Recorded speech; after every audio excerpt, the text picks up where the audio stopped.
L'art, un vecteur d'apprentissage des langues, surtout quand on est un enfant, que le cerveau est souple en construction et qu'il est ouvert à la connaissance. Le département de l'Aube s'est inspiré de l'idée pour relancer la pratique de l'allemand. 6 classes du département font leur cours d'art plastique dans la langue de Goethe. Ils ne sont pas bilingues, mais comprennent l'essentiel. Malgré tout, Johanna Albrecht a assisté à l'un de ces ateliers dans une classe de CM1, CM2 de Morvilliers. Regardez, c'est ici.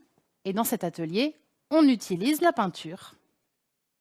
Eh bien oui, ici, à Morvilliers, dans l'Aube, pour éveiller la curiosité des élèves vis-à-vis de l'allemand, on leur propose de participer à un projet d'art plastique avec une artiste allemande qui ne parle pas du tout français. C'est l'idée du projet. Alors on va tout de suite en parler avec leur professeur, Monsieur Massé. Bonjour.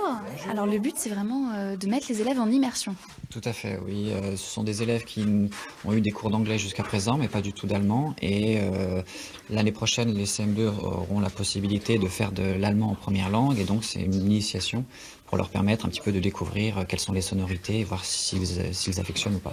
Donc vous les avez un tout petit peu préparés avant justement de rencontrer l'artiste, j'imagine. L'enseignante du collège est intervenue à plusieurs reprises dans la classe pour leur présenter un petit peu les modalités de l'allemand. Et donc oui, effectivement, nous avons répété quelques choses intéressantes pour l'artiste.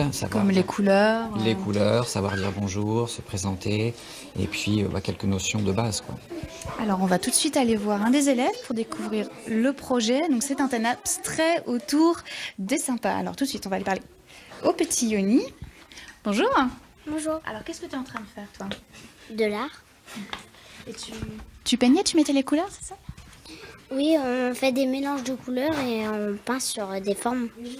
Et qu'est-ce que ça représente alors là? Le sapin des écoliers. Et vous parliez d'une histoire tout à l'heure, tu peux me raconter? En fait, c'est des personnages qu'on essaye de rencontrer qui sont sur la figure. On a eu plusieurs personnages comme le caniche, le serpent, le sucre d'orge. Et c'est pas trop difficile de devoir parler avec l'artiste en allemand? Non, quand on sait un peu parler, ça va, on se comprend. Et ça t'intéresse alors un peu cette langue? Oui. Bon, merci beaucoup. Et alors tout de suite, on va aller voir l'artiste avec qui il travaille justement. Bonjour, alors vous êtes Daniela Melzig. Oui. Vous parlez un tout petit peu allemand. Petit. Est-ce que c'est pas trop dur justement? Ça n'est pas si difficile parce que nous sommes une équipe et puis nous jouons sur 3 langues. Et est-ce que c'est intéressant de travailler avec eux alors?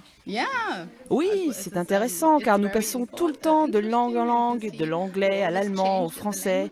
Et parfois on oublie dans quelle langue on doit parler, à quelle personne, parce que nous passons tout le temps de l'une à l'autre. Et je pense que je reconnais les étudiants et eux, ils entendent les mêmes sons. Et je pense que pour eux, ce n'est pas un problème que nous parlions des langues différentes. Et alors ce projet, comme tout projet artistique qui se respecte, va se finir par une exposition. Ce sera en décembre à l'espace Camac à Marnay-sur-Seine. Eh bien, vielen Dank, Johanna, merci beaucoup. Allez, il est